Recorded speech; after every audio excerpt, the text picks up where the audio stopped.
Masterclass avec John Crowley, qui est le patron de PHGD. Bonjour John Crowley. Bonjour. Qu'est-ce que c'est que PHGD? Qu'est-ce que ça veut dire?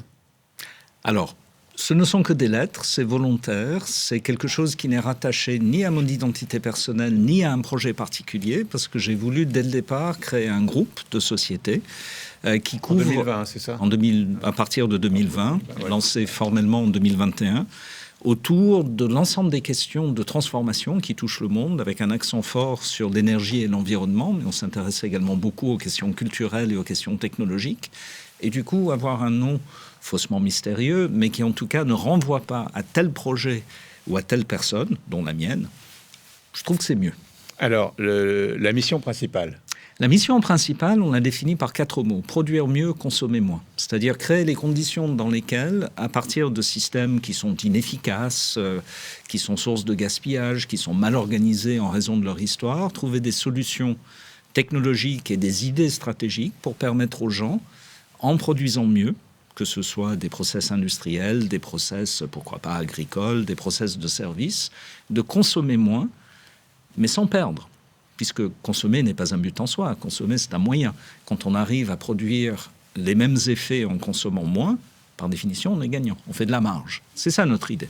Donc il est question quoi? De l'énergie? Notamment de l'énergie, c'est peut-être le meilleur exemple. On sait par de multiples études que dans à peu près tout le secteur tertiaire et résidentiel, tout le monde, avec un peu d'équipement, et un peu parfois de changement comportemental, peut réduire sa facture d'électricité de 10 à 15%.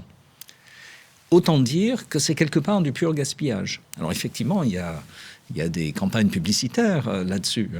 C'est pas Versailles ici et tout ça. C'est une manière humoristique de rappeler qu'une bonne partie de l'électricité qui est produite et vendue n'est en fait pas utilisée au bénéfice des clients. Et ce qui est vrai à la maison, dans la campagne de pub d'EDF, est tout autant vrai dans tout le secteur tertiaire et même dans une partie de l'activité de type industriel.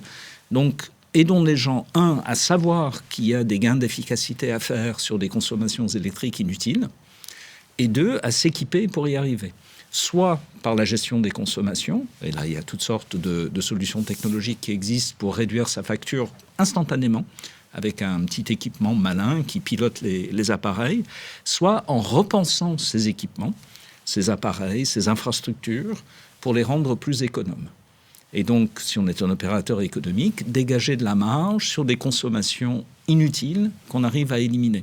Et ce qui est vrai de l'électricité est vrai de l'eau, vrai des différents intrants issus de l'agriculture, vrai aussi de la gestion des déchets.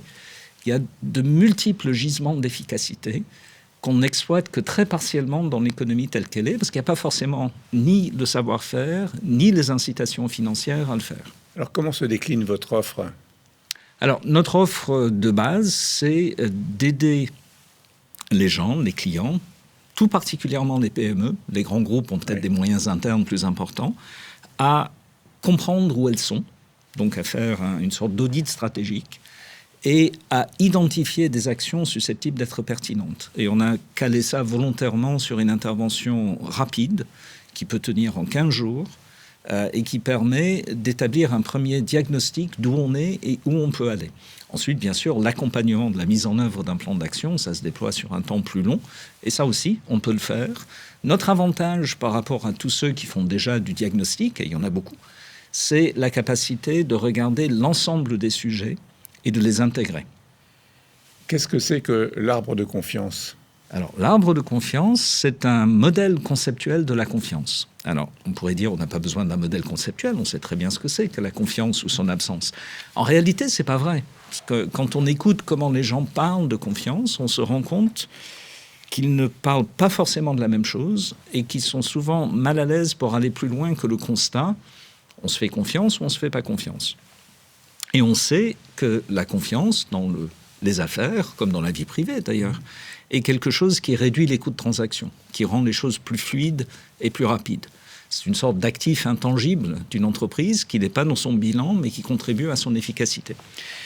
Du coup, ce qui a été développé par l'une de mes sociétés partenaires, qui s'appelle Trust Inside, par l'un de mes associés, qui s'appelle Pierre Vinicki, c'est une modélisation en 7 dimensions de la confiance, qui permet de la rendre très intuitive et visuelle.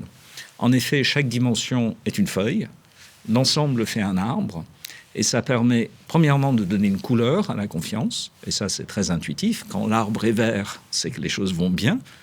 L'arbre est rarement tout vert, donc il y a des points de jaune, d'orange ou de rouge qui montrent les problèmes de confiance caractéristiques de cette entreprise-là ou de cette administration-là, de cette structure au moment où on fait l'étude.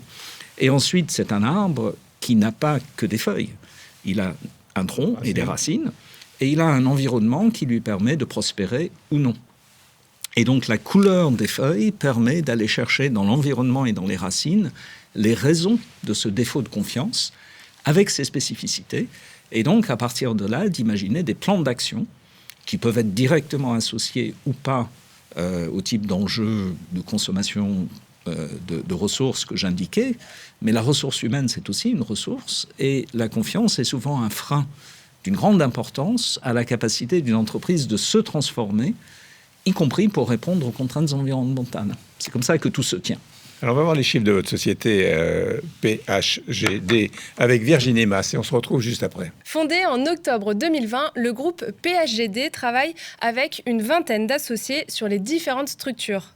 En 2024, le groupe a enregistré un chiffre d'affaires de 200 000 euros. Enfin, cette année, en 2025 donc, l'objectif est de plus 15% de croissance. Donc, votre objectif est de 15% de croissance en moyenne depuis la création par an? Alors, il y a eu des hauts et des bas. On est arrivé à ça en moyenne, mais il y a eu des hauts et des bas. 2024 n'a pas été une très bonne année. 2025 a été une bonne année.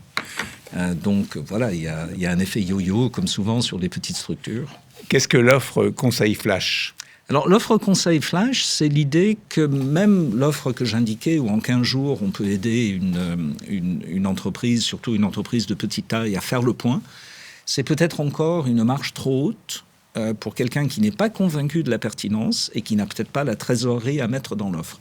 Donc, l'idée du Flash, c'est l'idée du consultant à la demande, à l'heure, sur un simple coup de fil, prise de rendez-vous, 1 heure de conseil qui permet de comprendre quelques enjeux et peut-être de se rassurer sur la pertinence d'engager un accompagnement un peu plus structuré. Qui sont vos clients? Les clients, alors, nous avons la particularité de travailler pas mal pour le secteur public. Donc j'aimerais bien séparer les deux marchés. Le secteur public, bien sûr, c'est un marché tout à fait différent où on répond à des appels d'offres, etc. Mais les collectivités territoriales sont parmi les principales clientes de ce besoin d'accompagnement stratégique dans un contexte réglementaire qui est extrêmement compliqué aujourd'hui et où on a besoin d'être aidé, surtout quand on est une communauté de communes de petite taille. À côté de ça, le client type, c'est la PME qui a des vrais besoins, qui a les moyens de travailler sur ses besoins, mais qui n'a pas la capacité en interne d'y répondre et qui a donc besoin d'être accompagné par quelqu'un. Alors, encore une fois, on peut être accompagné par toutes sortes de diagnosticiens qui vont vous dire votre facture d'électricité, je la réduis de 10%, etc. Mais chacun est spécialisé dans son domaine. Nous, ce que nous souhaitons faire, c'est accompagner de manière intégrée sur l'ensemble des enjeux de la transformation environnementale les PME qui ont besoin d'une offre spécifique. Vous étiez partenaire du salon Innopolis en 2025. Tout à fait. Qu'est-ce que ça vous a apporté? Alors, le salon Innopolis a été une opération un petit peu décevante, franchement. Il n'y avait pas beaucoup de monde porte de Champéret. Et d'ailleurs, on en a parlé avec les organisateurs, il y a clairement eu des ratés là.